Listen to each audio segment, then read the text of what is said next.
Alright, good morning, guys. I'm gonna start a new series. We're gonna read the book of Job, one chapter at a time. If you guys wanna follow along with me, get your Bibles out. Let's start reading. We'll read Job chapter 1 today, and we'll just read the whole book of Job. It's one of my favorite books of the Bible. It's real inspiring and real insightful, guys. If you haven't read it, I recommend that you do. Alright, so here we go. Job the good man. There was a man named Job who lived in the country of Uz. He was a good, honest man. He respected God and refused to do evil.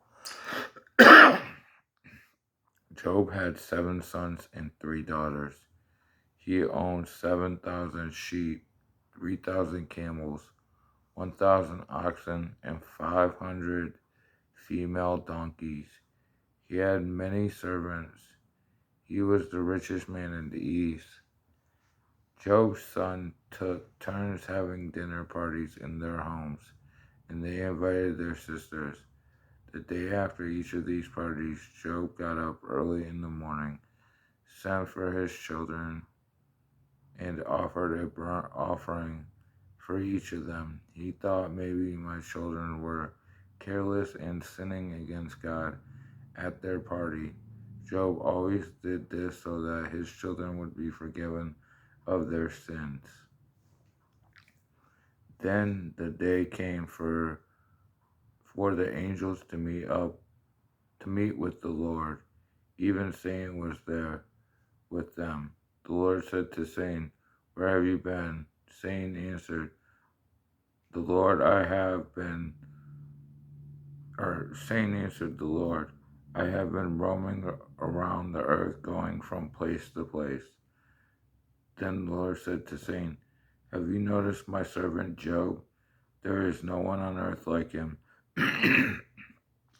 He is a good and faithful man. He respects God and refuses to do evil." Satan answered the Lord, "But Job has a good reason to respect you. You've always protected him, his family, and everything he has. You have blessed him and made him successful in everything he does. He is so wealthy that his herds and flocks are all over the country. But if you were to destroy everything he has, I promise that he would curse you to your face." The Lord said to Satan, "All right, do whatever you want with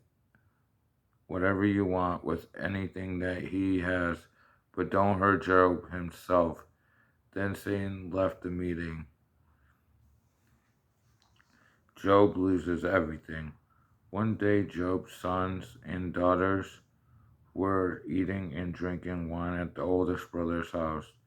A messenger came to Job and said, "We were plowing the fields with the oxen, and the donkeys were eating grass nearby when the Sabines attacked us and took your animals.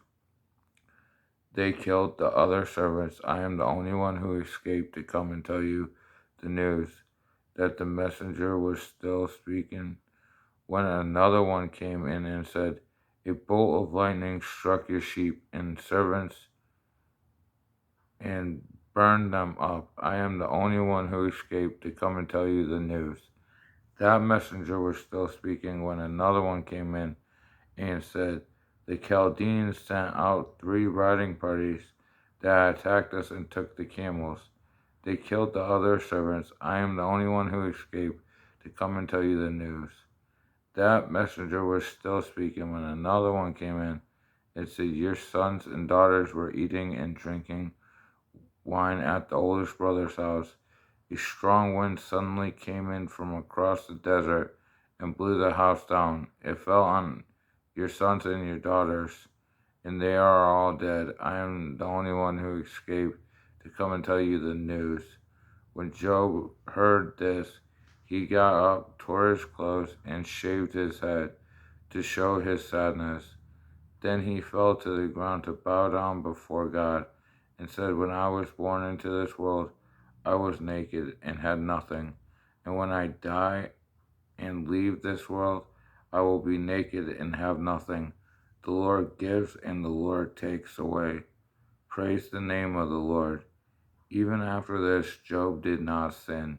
He did not accuse God of doing anything wrong. Wow, yeah, that's pretty crazy.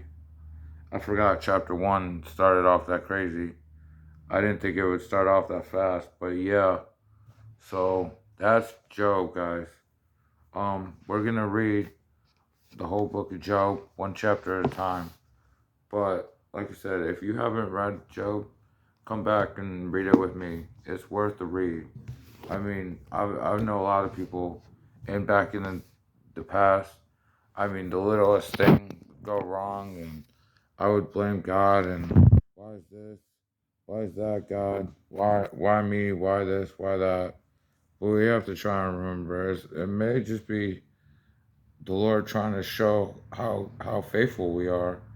And so just keep that in mind, guys. All right. God bless. Have a good night. Good morning.